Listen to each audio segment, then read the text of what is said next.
记得老高曾经有支影片讲述现代技术无法再现的奇迹，那其中呢就是讲到一个老头，他来无影去无踪，打造了堪称世界建筑史上奇迹的旋转楼梯。那我们就一直探访一下这个神奇的地方。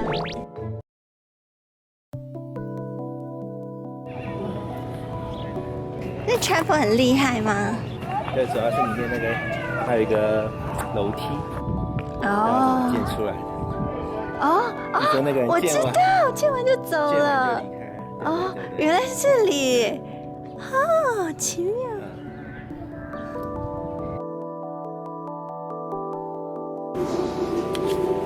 I love Workshop Museum.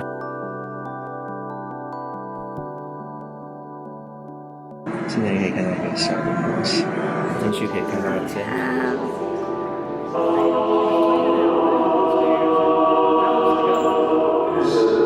Paris in 1876, as was the rear facade window over the front door and the elegant rose window of the choir loft. All of the windows are of the finest quality of handcrafted glass and are 19th century treasures. The altar is made of a wood and plaster composition and painted to look like a marble. Both the altar and the stations are from Italy. 这个楼梯的神奇之处呢，就在于一般的旋转楼梯，它可能有一个中心立柱作为支撑。那可能现在这个技术来讲，有一些旋转楼梯是没有的，但是它也是用钢学结构，用钉子去固定的非常好的。可是呢，我们这个楼梯它是既没有中心立柱，又没有钉子，它整个楼梯连一颗钉子都没有，但却可以好好的站在那里，不知道为什么一直都不会倒，很坚固。本来呢，它就是一个膜拜型的行程，我们来这边拍拍照，看一下哦，原来有一个楼梯它长这样，因为我们也不懂建筑学嘛。可是当我们出去的时候，就碰到了这个馆长，他本人一般的就是坐在这边收门票，但是他今天心情特别的好，就跟我们讲了很多为什么这个地方那么神奇，还有当年的故事。Where does wood come from? Nobody knows. Why does it stand? Nobody knows. 当时有一个新墨西哥大学的老师，带着当时最先进的一个技术，来到了这个教堂里面，把整个楼梯全部扫描了一遍。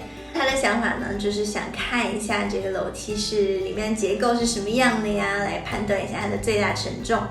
结果呢，当他扫描完回去的时候，他发现，好像没有可以跟这个木材相匹配的一个材料，也就是说，整个地球上好像都没有这样的一个木材。因为你不知道它是什么材料做的，那可能就没有办法去得知它的这个最大承重是多少了。那在1995年的时候呢，馆长本人取了一小片这个楼梯的粗样本，交给了另外一个很有名的科学家。那个科学家也要给一个大概说完成这个项目需要多少时间。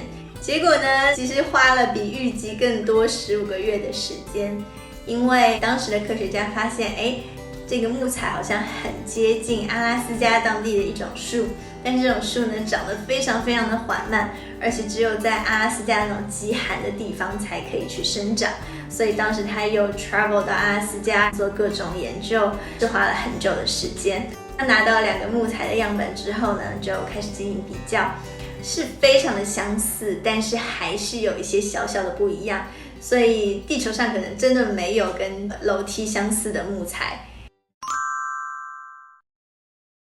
那因为这个教堂有名了嘛，所以馆长常常被请去做一些演讲。然后他有一次是给一个工程团队去做演讲，大概下面做了120间美国最大的企业，然后他们的工程师在下面听，这个结构大概是什么样的，里面大概有些什么原理啊？结果呢，底下120间最大公司的工程师都没有办法说，我可以来复刻这个同样的工艺。完全没有办法。那这个馆长后来有去一些地方去介绍自己的教堂，有一些科学方面的讨论。然后呢，他就遇到了一位非常知名的物理学家，他也对这个楼梯非常感兴趣，就发现这个楼梯的螺旋结构啊，跟我们 DNA 的双螺旋结构非常的一致，所以他们就觉得这个楼梯本身也具有 DNA 的力量跟完整性。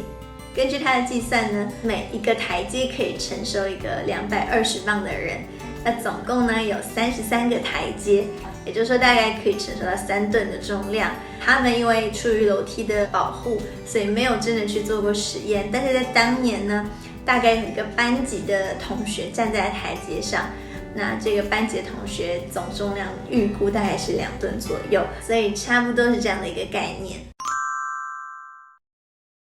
就像我们之前听过的故事那样，楼梯建完了之后呢，这个神奇的老头他就消失了。那这个时候镇上的修女们呢就觉得，好像请了人家来帮忙建这个楼梯，建完之后没有给钱，好像哪里不对。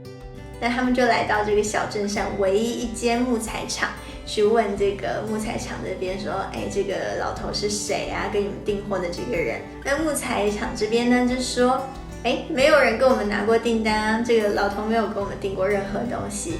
那这个时候大家才想起来说，好像从来没有看到他有运东西进来，或者说他走那一天也没有看到他带任何东西走，所以好像就是他手一挥就出现这一堆东西，然后就把楼梯建好了。那几个月之后呢，这件事情就传开了，大家就觉得这个人应该是从天上来的神，应该不是凡人。很多人认为呢，他应该就是圣经中说的 Saint Joseph， 他非常的精通木匠啊、工匠啊这些东西，他是一个劳动者的象征，也象征着一种非常艰苦工作的、吃苦耐劳的这样的人的形象。那这是馆长跟我们的全部故事分享了。有点像那个烟哦。Of a DNA strand. And therefore, you have the strength and integrity of a DNA strand. 那你是之前有听到别人说的？我是刚看就是哎呦喂，你参透宇宙的真理了。